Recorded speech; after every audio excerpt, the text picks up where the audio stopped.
I've seen a lot in the sensor space, where we are able to integrate light pieces of technology into a patient's normal everyday life and use that to track data.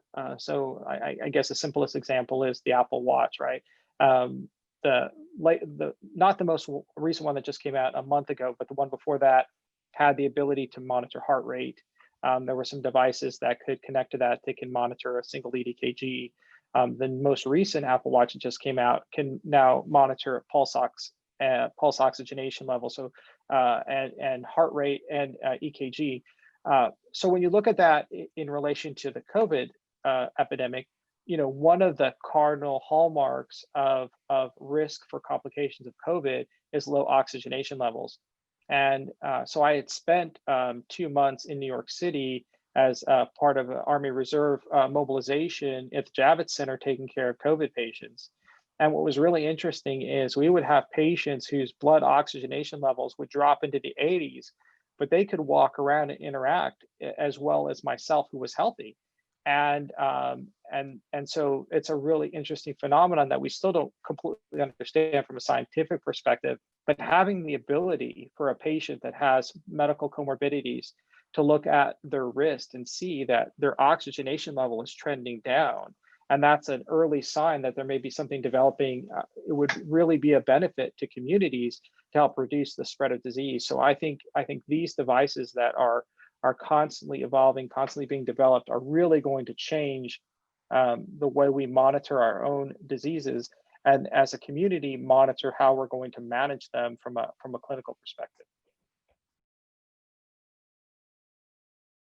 Yeah, obviously you stole my answer, Darren, but because it's an easy answer to make. But I mean, I'll come back to Apple Watch in a minute. But I mean, over the last 5 years, we've seen so many new types of devices. We've got devices that monitor, sounds for snoring, or monitor vibrations in, the bones of the face to indicate that you're snoring. And we've got things that monitor your sleep that you put on your head at night, and those are fine and they do a great job, but they're not like a massive scale solution like the Apple Watch is. And I hate to just say, hey, Apple Watch all the way, but the reality is that, I mean, you walk down the street and 70% of the people have some type of wearable device on their wrist, Apple Watch or Android Wear or something, but they all provide exactly what Darren just indicated, which is devices that have sensors that can manage help healthcare professionals manage some of your problems. And I as someone with a heart issue,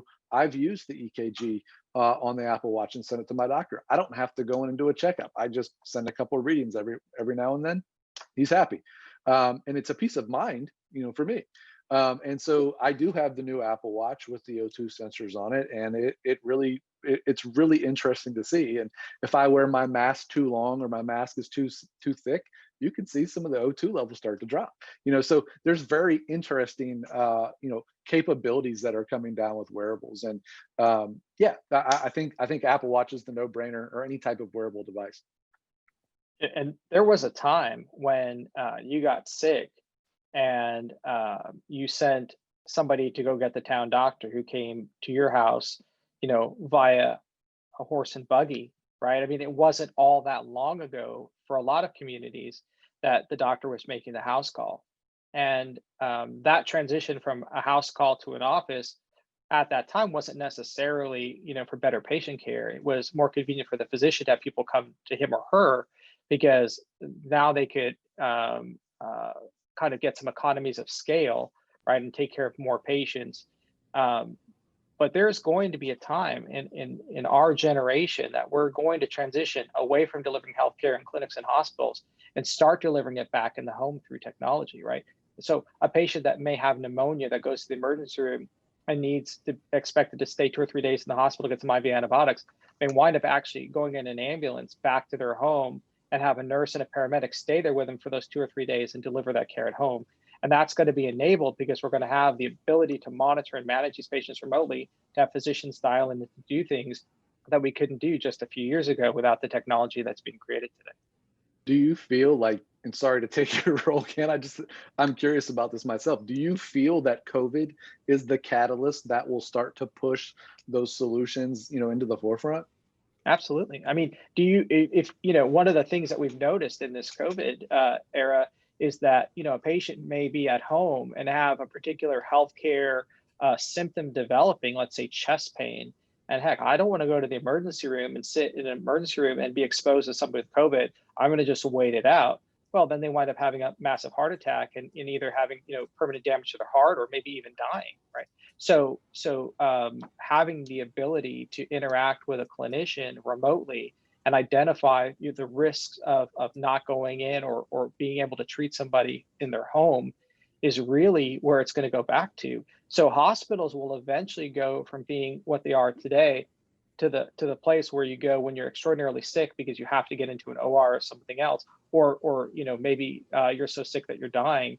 And so it's going to be a really interesting phenomenon to watch as people start to expect that I want more services to be provided in my home, and COVID is definitely a huge catalyst in that.